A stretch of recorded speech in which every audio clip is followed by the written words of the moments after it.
Let's talk about delay effects. None of your mixes is complete, pun intended, without a couple delay effects, I think, or maybe one. The original version of this track, Duende, had a delay effect on the guitar part, on the melody, and that gave it a bit of a swing, which I really liked, and I'm going to try to replicate that. Well, there's another pun for you, because Replika is Komplete's flagship delay plugin. There are more delay effects in Komplete. First, this one, Replika. This delay effect can do anything you could ever wish for a delay effect. It's got all different types of styles: modern, analog, tape, vintage digital, and diffusion. Let's start with modern. Actually, the default setting is just about how I would want it, except for the mix. I'm going to push that all the way up to 100% and lock it, because it's on a bus after all. I'm going to send a bit of the guitar to the delay effect. Feedback is a bit long, so I'm going to bring that down a bit. Very nice. I got a couple filters, a low cut and a high cut. I need this delay to be a bit duller, so I'm bringing down the high cut.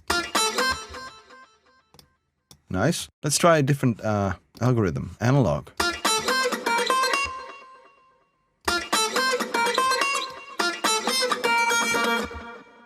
Yeah, not really feeling this one with pitch modulation. Tape, I like tape delay.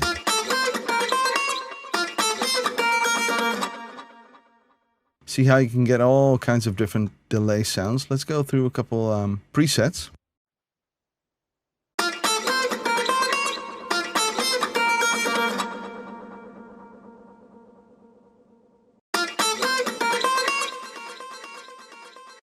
Very clean.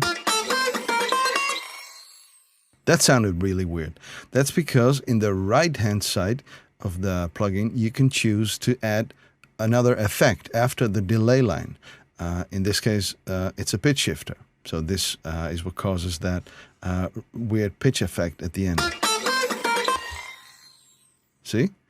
You can choose to have the effect serial or parallel. If I click the name of the effect, I get to choose from all kinds of effect. No effect, that's fine too, of course. How about a phaser at the end?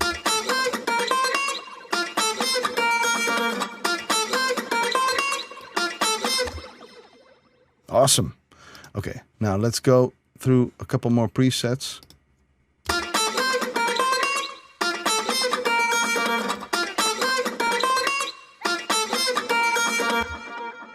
So there's your I can do any type of delay toolbox.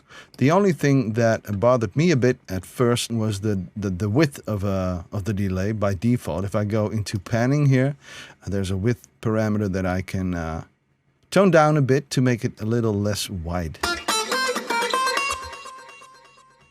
But other than that, this is pretty much what I was going for. A little less feedback.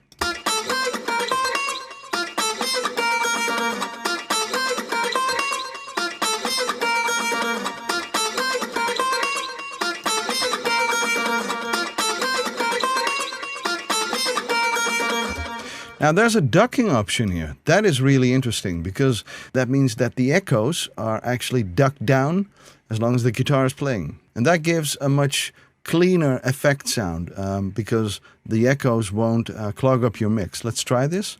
I'm going to bring the sensitivity all the way up. The amount maybe, well, that's a lot.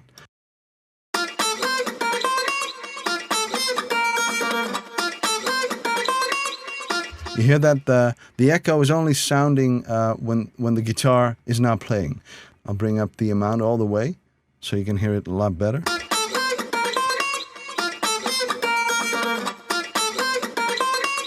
That's too much, of course, so I'll bring this down, maybe to 10 dB.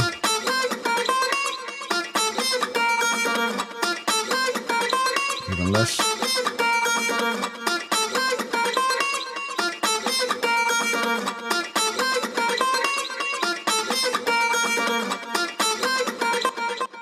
That sounds good, doesn't it? Let me check this in the mix.